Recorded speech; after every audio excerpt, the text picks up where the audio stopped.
aí, gente, vamos dar continuidade à nossa aula de português? Hoje nós vamos falar sobre... O que é que vocês acham que isso aqui representa? Olha só, uma carta, né? Ou seja, aqui a gente tem um envelope de uma carta e nós vamos falar sobre a carta pessoal, certo? A carta pessoal é um tipo de texto utilizado geralmente entre indivíduos que apresentem certa aproximação, como amigos, familiares e etc. Gente, antigamente as pessoas não tinham o fax, o e-mail, as redes sociais, como por exemplo o Facebook, o WhatsApp, ou seja, não tinha-se a tecnologia que tem hoje. Então, quando elas queriam dar uma notícia, elas mandavam através de quê? Através de cartas, certo?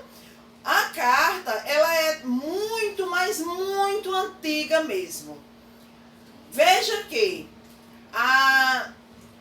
os reis, antigamente, eles mandavam as suas cartas através de quê? Do pombo-correio. O pombo-correio era quem enviava as notícias. Então, o pombo-correio já era como se fosse o correio de hoje, que leva a carta, levando mensagens, levando notícias sobre alguns fatos. E antigamente também tinha aquelas pessoas que escreviam cartas. Ou seja, tinha aquela comadre que não sabia ler e tinha aquela outra comadre que sabia ler. Então o marido dela estava em São Paulo, estava em Brasília, estava no Rio de Janeiro, ou seja, estava fora do lugar onde ela morava. E aí ela ia na casa daquela comadre que sabia escrever e mandava escrever a carta. Com o advento da tecnologia, a carta ela foi caindo no esquecimento. Hoje a gente não usa tanto a carta, certo? Mas ela já foi utilizada muito tempo. Por muito tempo as pessoas se comunicavam através da carta. A carta dos namorados ia com perfume, ia com papel colorido, ia com coração, com rosas, ou seja, tinha papel especialmente para cartas, certo? Então vamos conhecer essa carta? Ainda que seja pouco utilizada atualmente, visto a expansão da tecnologia, como o e-mail, as redes sociais e etc., há pessoas que preferem escrever no papel, texto manuscrito e enviar as cartas via e-mail. Então, antes a gente não tinha a tecnologia e utilizávamos a carta manuscrita. O que é manuscrita? Escrita à mão, certo? Colocada num envelope e enviada pelo correio. Só que hoje as pessoas utilizam mais o quê? O e-mail, as redes sociais e etc, certo? Então veja só, olha, falei lá atrás de uma carta o quê? Manuscrita, aquela que está escrita à mão. Então, eis aqui um exemplo de uma carta manuscrita. Assim, quando enviamos pelo correio, o nome do destinatário e as informações do endereço, CEP, cidade e estado aparecem na frente do envelope. Então veja só, quem é o destinatário? O destinatário, a gente tem o destinatário e tem o que? O remetente. O destinatário já está dizendo, olha, destino, para quem ela vai, quem vai receber. E as informações do endereço? Precisa-se das informações do endereço, porque senão como era que o correio iria encontrar aonde ia entregar aquela carta, né? Então, o CEP, ele é muito importante, o endereço endereço é importante, é o nome da rua. Por exemplo, tia mora na rua Francisco Leite Ferreira, então é meu endereço. O meu endereço tem um CEP? Tem, porque Desterro só tem um CEP, que é o quê? 58.695.000, ou seja, 3 zeros no final. Cidade, qual é a cidade? Desterro. E o estado? Paraíba. Então tem que estar ali no destinatário. Vamos lá? Já na parte de trás, deverá estar o nome do remetente. Quem é o remetente? É quem está mandando. Então, rua, avenida, por exemplo, Rua Júlio de Góes, número 13, bairro São Cristóvão, além do CEP, 58.695.000. Código de endereçamento postal, cidade e estado. Cidade Desterro e estado o quê? Paraíba. Então é muito importante isso, que é para poder a carta chegar ao dono, chegar ao seu destino. E saber também quem mandou, né? Porque se você não manda nada disso, o que é que acontece? O que acontece é que ele não vai saber. Quem recebeu não vai saber quem enviou. É a carta anônima. A carta anônima tem endereço de quem mandou? Não. Tem o nome de quem mandou? Não. Tem o lugar de onde ela veio? Não. Então, ela é anônima. Não tem como saber quem mandou. Certo? Dependendo da pessoa a quem se destina a carta, a linguagem utilizada na carta pessoal pode ser uma linguagem mais despretensiosa, que é a coloquial e informal. Qual é essa linguagem coloquial e informal? É aquela linguagem que a gente utiliza na nossa casa, que a gente utiliza com nossos amigos, que a gente utiliza com os nossos coleguinhas na escola, que a gente utiliza com os nossos irmãos, aonde a gente utiliza uma linguagem onde a gente não está preocupado se o verbo está no infinitivo ou não, muitas vezes se ele está no passado, se ele está no presente, a gente não está preocupado com essas regras. Então, essa linguagem é a linguagem informal, onde a gente emprega determinadas palavras como gírias, que não pode ser colocada, por exemplo, numa formal, certo? E aí, mano? E aí, mano? É uma gíria. Então, essa gíria você vai colocar onde? Quando ela é coloquial ou informal. E ganhei uma grana preta hoje. Então, é uma linguagem o quê? Informal ou coloquial. Então, ou mais preocupada com as normas gramaticais, que é a linguagem formal. Então, a linguagem formal é aquela linguagem que as pessoas estão preocupadas com as regras gramaticais, onde fica tudo ali nos pormenores. Prezada senhora diretora, é uma linguagem formal, certo? A senhora é uma linguagem formal? É. Continua. Assim, se a carta for destinada a uma pessoa próxima, é provável que apresente vícios e figuras de linguagem, bem como gírias e expressões populares. E aí, mano, a grana, a festa bombou e assim por diante. No entanto, se for uma carta destinada ao diretor da escola, por exemplo, a expressão de formalidade será incluída. Por exemplo, frases de cordialidade, atenciosamente, meus cumprimentos, além de seguir as normas gramaticais, certo? Então, a linguagem aí, ela pode ser informal? Não. Ela pode ser coloquial? Não. Pode ter aqueles ditados populares? Não. Pode ter gírias? Não. Tem que ser tudo dentro da formalidade. verdade. Prezada senhora, atenciosamente a senhora diretora, certo?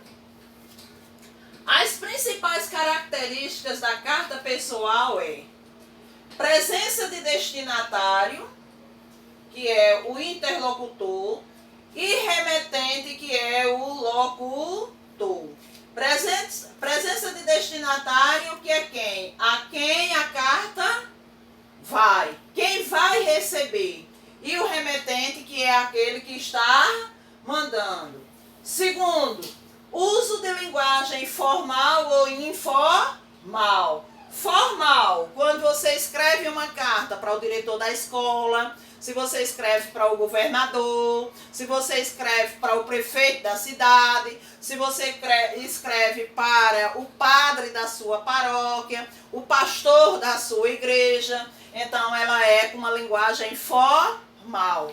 Informal, se você escreve para quem? Para o seu irmão, para o seu amiguinho, certo? O texto. 3. O texto, ele é de ordem sentimental e subjetiva. Ou seja, você vai escrever ali um fato, algo que está acontecendo, certo?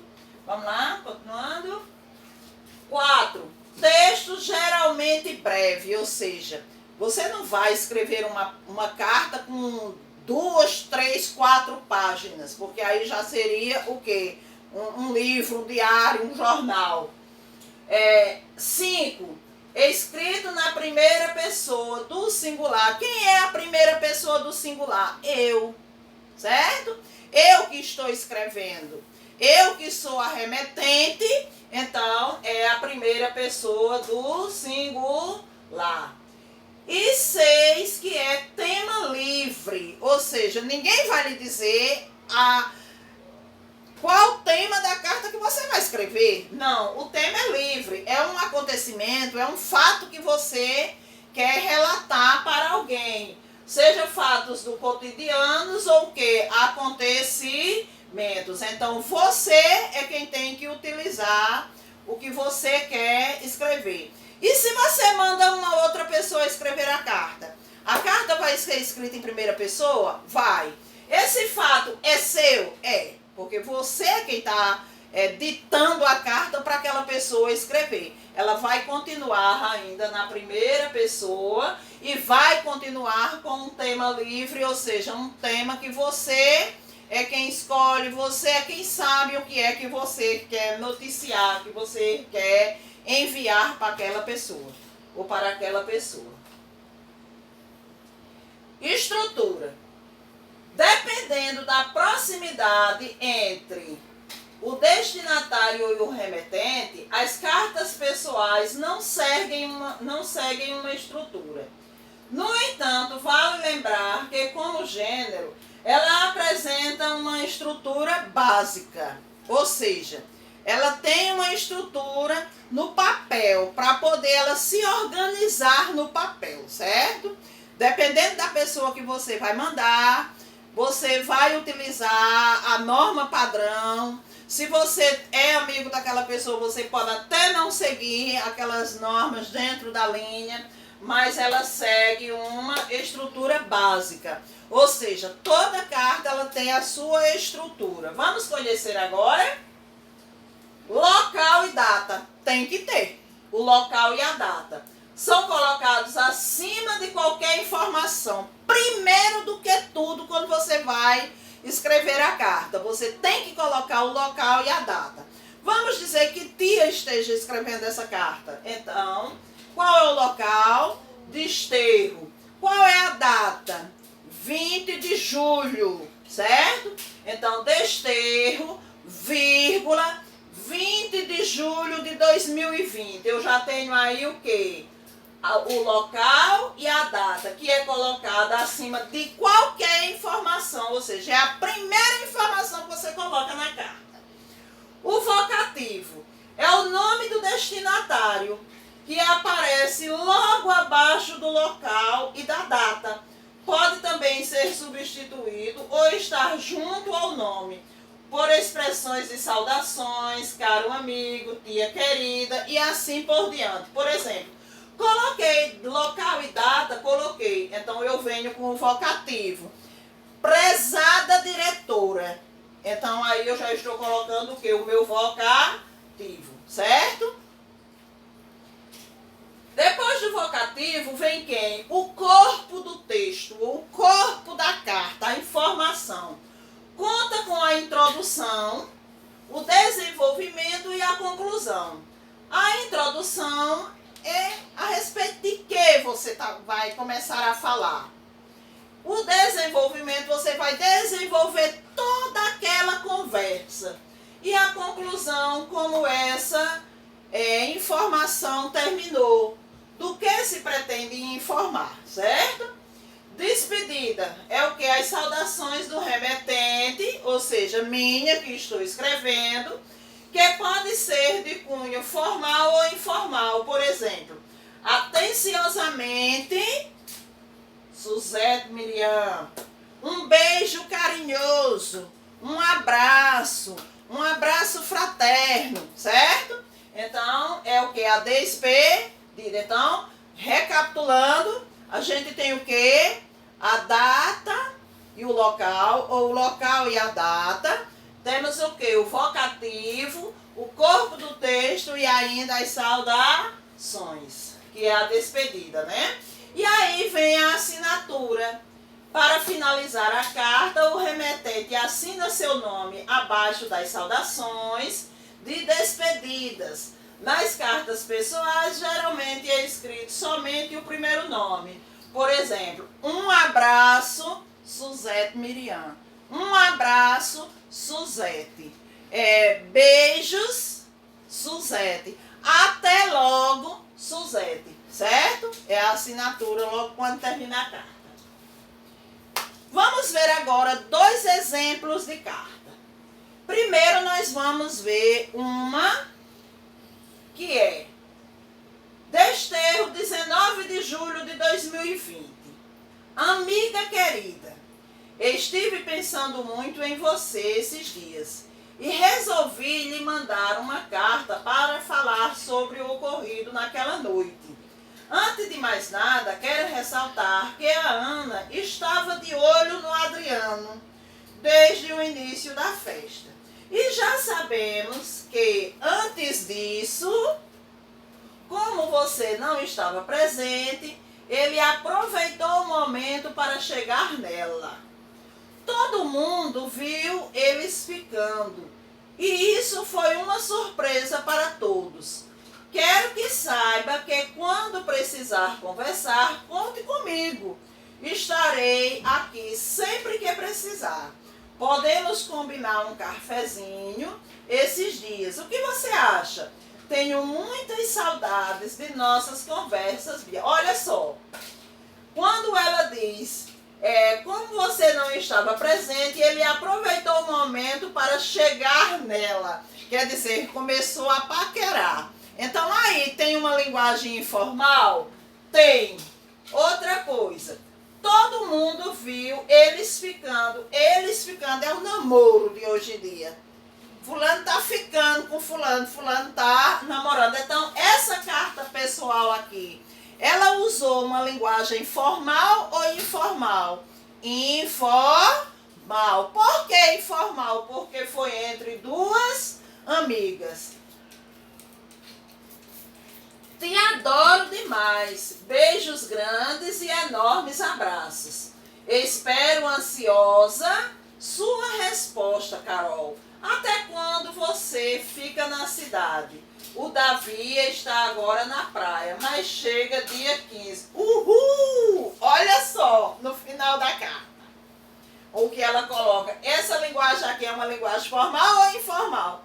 Informal, uma linguagem utilizada com os amigos. Agora vamos à carta 2. Desterro, 20 de julho de 2020. Cara diretora, venho por meio desta solicitar o espaço exterior para realizar a Feira de Ciências, organizada pela turma do 3º ano, que ocorrerá dia 20 de setembro na Escola Estadual Silveira Dantas. E aí, minha gente? Olha o tipo de linguagem. Cara diretora. Isso aí é formal ou informal? Formal. Porque você já está escrevendo uma carta para quem? Para a diretora da escola, certo? Olha os verbos, tudo colocado. Irá realizar, desta, solicitar. Então, veja que a linguagem é completamente diferente, ou seja, linguagem formal. Vamos ver o resto da carta? Visto a importância deste evento e a impossibilidade de o realizar na sala de aula, pedimos encarecidamente o espaço externo. Já agradecemos a atenção. Atenciosamente, aluno representante do 3º ano A. Então aí, minha gente, a gente tem o quê? A gente tem um exemplo vivo, ao vivo e a cores de uma carta pessoal, mas é uma carta que utilizou a linguagem formal e não a linguagem informal, certo? Muito bem, nós vamos fazer a atividade agora, né, lá na plataforma, e daqui a pouco a aula de geografia e a aula de ciência, certo?